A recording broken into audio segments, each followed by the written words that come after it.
The Moka Pot is a good carry-on. Not yet.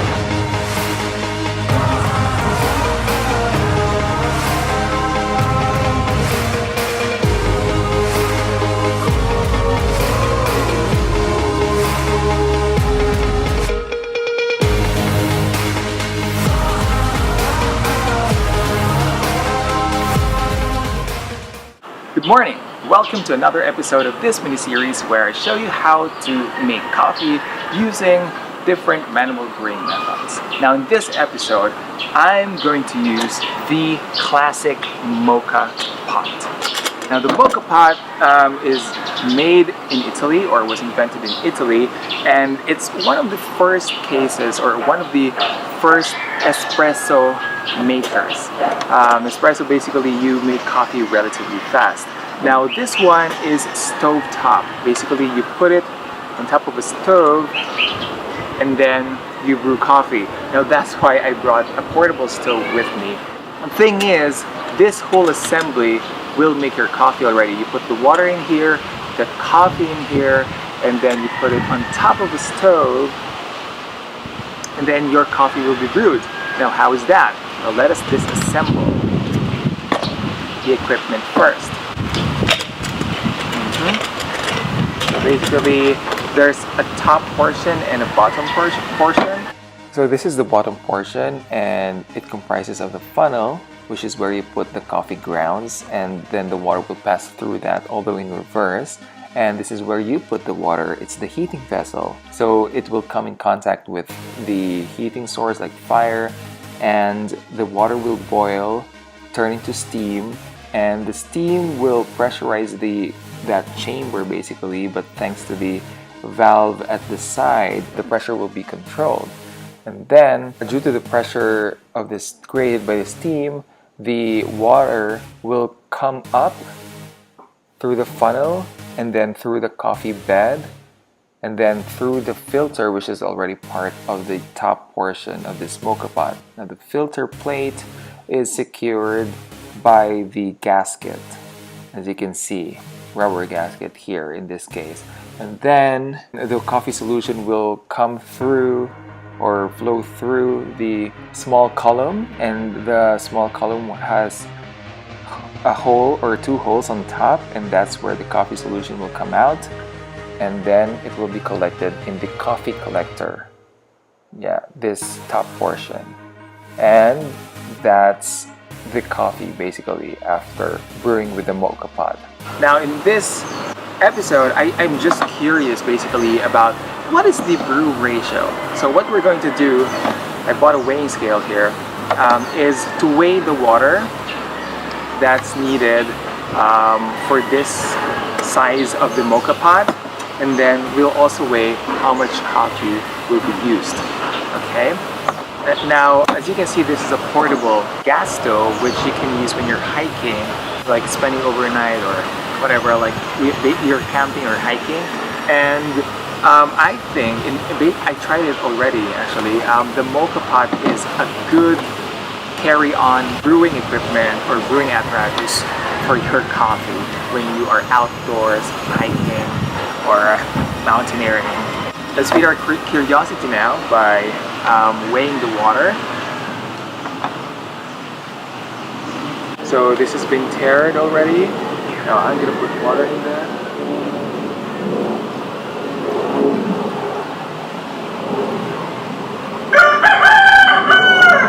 More chicken. Oops.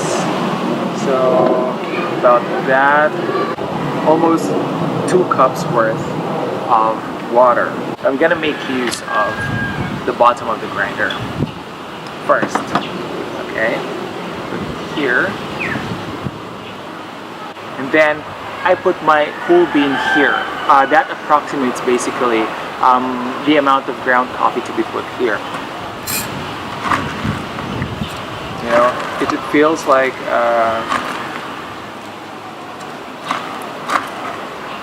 the thing is, when you put the coffee here, the coffee grounds here, it's not advisable to compact it. So basically, if you fill it with a whole bean, like so. More or less your ground coffee will fit. I'm using espresso. Oops. Espresso machine terms. Okay, so about 350 grams of water, right? And then this is about 25 grams of coffee.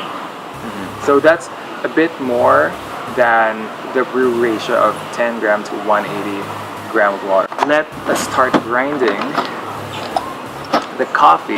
Now this is set to medium coarse, and that's enough for this moka pot. Oops, a little bit here, a bit here. I really don't want to waste coffee as much as I can. Then let's start grinding.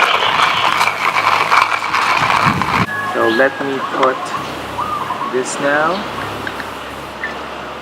Alright. Be careful. I'm gonna take this away.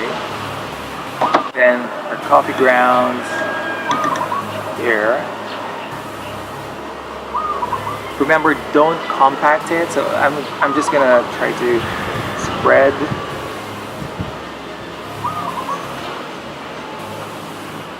As you do with coffee grounds in a ported filter for an espresso beverage. But don't compact it, just spread it out.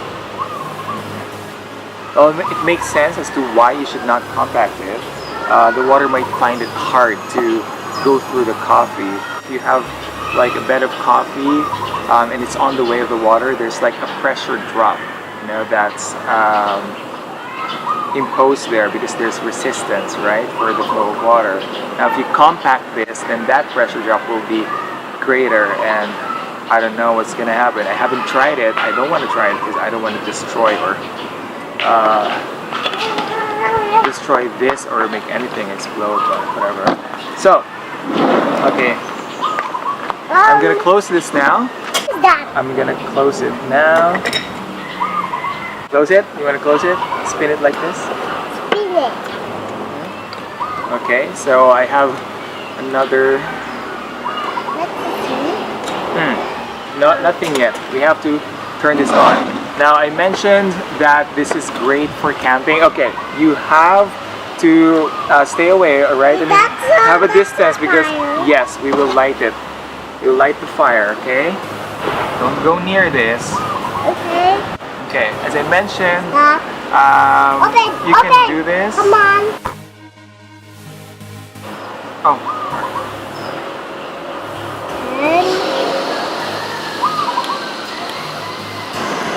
Okay. Yes. Whew. There's the fire. Now, let's put this stovetop moka pot on top of it. Hopefully it's stable. To me, the moka pot, if it's not like a big moka pot, right? This moka pot is a good carry-on apparatus for you to make coffee if you're camping or hiking. I spoke Lola's. See? Oh no, don't play with it. Oh, see? See? Don't play with it. I told ya. Okay, so he's starting to make a mess now. Kiddo, what? The moka pot is a good carry-on. Not yet. It's not yet. It's not yet done. Okay, don't be scared, baby. So as I mentioned, the moka pot is a good carry-on apparatus for making coffee when you're hiking or camping, basically, because the whole assembly already contains the water and the coffee brewer.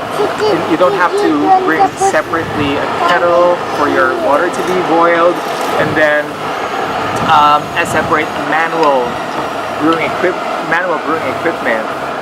So yeah, now the thing is, since it has to heat the water up to the boiling temperature, so okay, so the water is kind of hot. The water that passes through the coffee is kind of hot.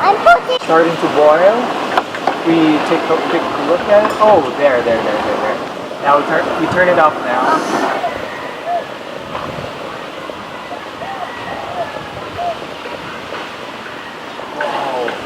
So if you take a look at it, your coffee is accumulated on the top. So our coffee is now ready. It's done. It is boiled. Yes, it's done.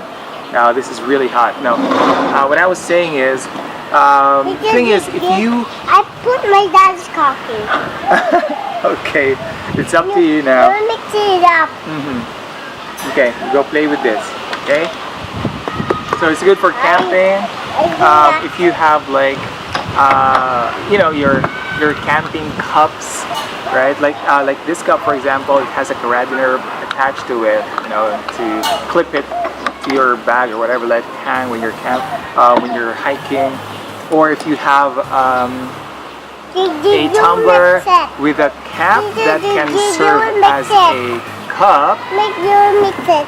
No, you don't use this for mixing. Use it for grinding. The mix. Like this, huh?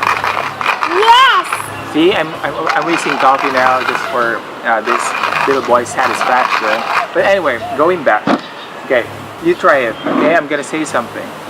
So, and then you know you just share it with your camping buddies or your whoever you are with in your camping trip or hiking trip.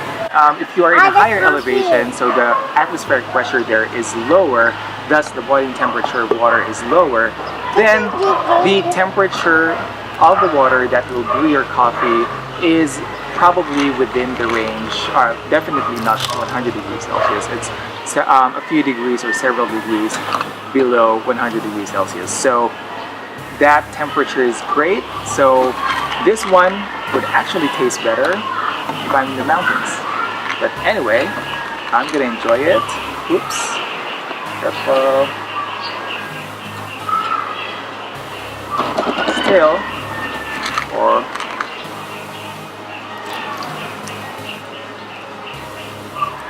alright. This is my coffee for today.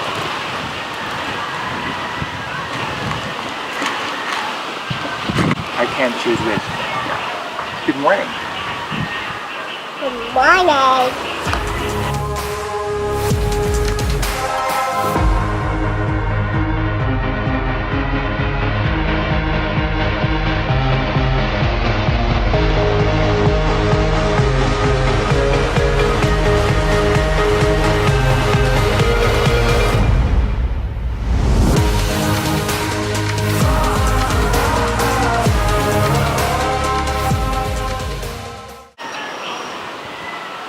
Look, this is my ketchup. Oh, what?